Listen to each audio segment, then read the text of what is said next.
দিদির এই কথাগুলো অনেক শিক্ষণীয় বিষয় আছে। সবাই একটু মনোযোগ দিয়ে এই কথাগুলো শুনবেন। বিয়ের 5 মাসের মাথায় একদিন বাপের বাড়িতে এসে মাকে বললাম, আমি আর সংসার করব না, আজ থেকে এ বাড়িতেই থাকবো। মা শুনে বলল, অসুবিধে কি আছে আর, তোর বাবার এত বড় বাড়ি এমনিতেই তো পড়ে আছে, তাই এসেছিস যখন সব জিনিসপত্র গুছিয়ে নিয়ে এসেছিস তো? আমি বললাম, না, আমি তো কিছুই আনিনি। সে কি, এভাবে খালি হাতে আসে কেউ?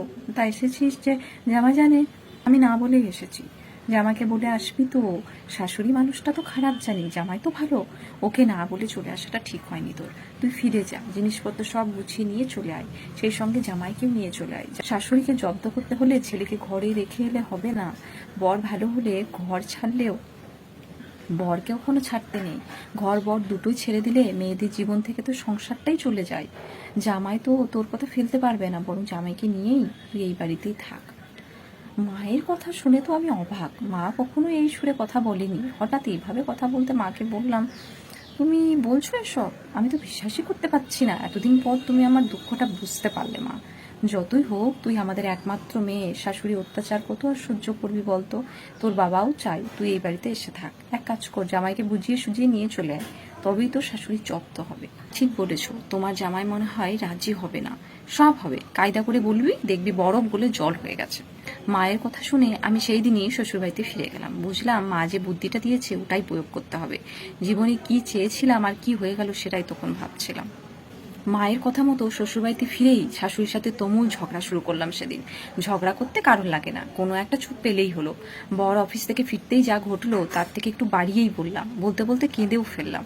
ও শুনে তখন চুপ করে আছে। চুপ করে থাকতে দেখে বললাম, এ বাড়িতে তোমার মায়ের সাথে ঝগড়া করে কিছুতেই থাকতে পারবো না। ও শুনে বলল, তাহলে উপায়? উপায় আর কি, আমি ভেবেছি আমি আর তুমি আমার বাবার বাড়িতে গিয়ে থাকবো, আর ওখান থেকে তোমার অফিস যেতেও সুবিধা হবে। আমার কথা শুনে আমার বর বলল, ঠিকই বলেছো, এত অশান্তির মধ্যে থাকা যায় নাকি? অফিস থেকে ফিরে এই রোজ রোজ অশান্তি, এ বাড়িতে থাকলে অশান্তি আরো বাড়বে। তুমি ঠিক ডিসিশন নিয়েছো, আমি তোমার সাথে ওখানে গিয়েই থাকবো, অশান্তির থেকে শান্তি ভালো। বুঝলাম ছেলেও মাকে চিনে নিয়েছে। শাশুড়ির সাথে ঝগড়াঝাটি করে পরের দিন বেরিয়ে গেলাম। দেখলাম শাশুড়িও বেশ খুশিতেই আছে, নিজের ছেলেও যে বাড়ি থেকে বেরিয়ে যাচ্ছে কোনো আক্ষেপ নেই। মনে মনে ভাবলাম, মা তো নাকি পাশানি। পরে ভাবলাম হাতে টাকা আছে তো, টাকাই ভুলিয়ে রাখবে। শ্বশুরমশাই ভালো চাকরি করতেন, পেনশনের মোটা টাকা হাতে পাচ্ছেন, তার আবার মায়া মমতা। ছেলেরও দেখছি মায়ের প্রতি কোনো ভালোবাসা নেই, নিজের বাড়ি ছেড়ে বেরোচ্ছে মানে হাড়ে হাড়ে বুঝতে পেরেছে। এতদিন মায়ের মুখের ওপর কোনো কথা বলেনি, কিন্তু সেটা কাজে করে দেখিয়ে দিল। কিছু জিনিসপত্র গুছিয়ে নিয়ে চলে এলাম বাপের বাড়িতে। মনে মনে ভাবলাম, আর তো অশান্তি নেই, এবার থেকে জীবনে শান্তি আর শান্তি। 1 সপ্তাহ ভালোই কাটলো। বাবা বাজার থেকে মাংস মাছ থেকে শুরু করে নানান জিনিসপত্র নিয়ে আসছে প্রতিদিন। মা জামাইয়ের জন্য ভোরবেলা উঠে রান্না করছে, টিফিন বানাচ্ছে। রাতের খাবার যেগুলো খেতে ভালোবাসে সেগুলোই মা নিজে হাতে করছে।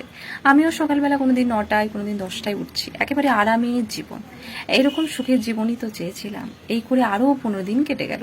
এদিকে আমার বড় দিব্যি বেশ আছে, না বাজার দোকান করতে হচ্ছে, না অন্য কোনো কাজ করতে হচ্ছে, কিছুই না। এদিকে মায়ের যেমন কাজ বেড়েছে তেমনি বাবার খাটুনিও বেড়েছে। ছুটির দিনগুলোতে আমার বর আর আমার থেকেও দেখছি বেশি দেরি করে ঘুম থেকে উঠছে। অথচ নিজের বাড়িতে দেখতাম 7 সকালে উঠে সব কাজ করতো। ছুটির দিন মানেই কত কাজ ছিল, অথচ এ বাড়িতে এসে এই আয়েসি হয়ে ওঠাটা আমার ঠিক ভালো লাগছিল না।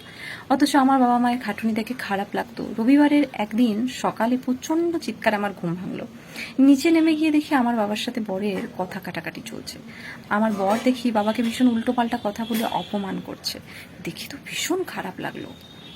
বরকে বললাম, তুমি মানুষ না অমানুষ? দেখতে পাচ্ছ একজন বয়স্ক মানুষ, তুমি এভাবে বলছো, তোমার লজ্জা করে না?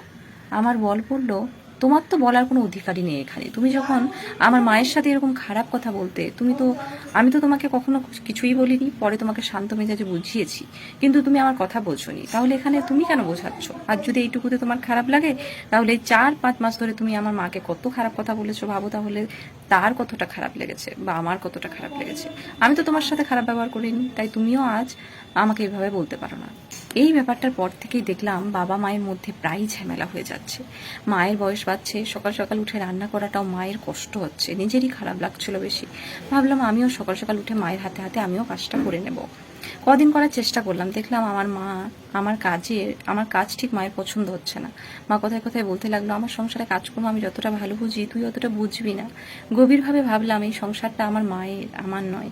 মাকে কিছু বললাম না, আর ভুল বুঝতে পারলাম। নিজের মা যদি আমার তার সংসারটা ছেড়ে না দেয়, শাশুড়ি বা সহজে ছেড়ে দেবে কেন? সংসারের দায়িত্ব পেতে গেলে শাশুড়ির কাছ থেকে পাওয়াটাই পরম্পরা। উপলব্ধি করলাম মায়ের কষ্টটা যতটা সহজে বুঝতে পেরেছিলাম, শাশুড়িকে সেভাবে বুঝতে পারিনি। হয়তো আমাকে অনেক কথা বলেছে, কিন্তু তার থেকেও তো বেশি বলেছি আমি। খারাপ লাগছিল নিজের ভুলের জন্য। কয়েকদিন পর বরকে বললাম, এখানে থাকবো না, ও বাড়িতেই ফিরে যাব। বর বলল, কেন? এখানেই তো ভালোই আছি। আমি ভালো নেই তাতে কি, আমি তো আছি। বরকে বুঝিয়ে সুঝিয়ে একদিন সকালে ব্যাগ গুছিয়ে নিয়ে বেরোবো বলে রেডি হয়েছি। দেখলাম আমার মায়ের মুখটা বেশ হাসি হাসি। আমি যে চলে যাচ্ছি তাতে মায়ের কোনো আক্ষেপ নেই। মা শুধু বলল, আবার আসিস, একটি বাড়ির জন্য আটকালো না। আমি ফিরলাম শ্বশুর বাড়িতে। আমি ফিরে যাওয়াতে শাশুড়ি দেখলাম দারুণ খুশি। দুপুরে আমার পছন্দ মতো রান্না করেছে। আমি যেটা ভালোবাসি সেটাই রেঁধেছেন, আলু পোস্ত, মসুর ডাল, বেগুন ভাজা আর আমের চাটনি। কি তৃপ্তি করে খেলাম। খাওয়ার পর শাশুড়ি আমার পাশে এসে বসলেন। বললেন, এটা সংসার, এখানে এভাবেই যুদ্ধ করে থাকতে হয়। তরকারির কোনোটাতেই ঝাল বেশি হবে, কোনোটাতে কম ঝালেও ভালো লাগে। তাই বলে খাওয়া দাওয়া ছেড়ে দিলে হবে? ঝগড়া তো হবেই। ঝগড়া করো সংসার থেকে বেরিয়ে গেলে যেখানেই যাও দুদিনের জন্য সেখানে ভালো লাগবে, কিন্তু তোমাকে কেউ সংসার দেবে না। মেয়েদের নিজের একটা সংসার লাগে, সেই সংসারটা তুমি এখানেই পাবে। আমি যেমনটা পেয়েছি আমার শাশুড়ির থেকে। বৌমাদের পছন্দের মানুষ শাশুড়ি কখনো হয় না, শাশুড়ির পছন্দের মানুষও কখনো বৌমা হয় না। খুব কম মানুষই আছে যারা দুজনের পছন্দ।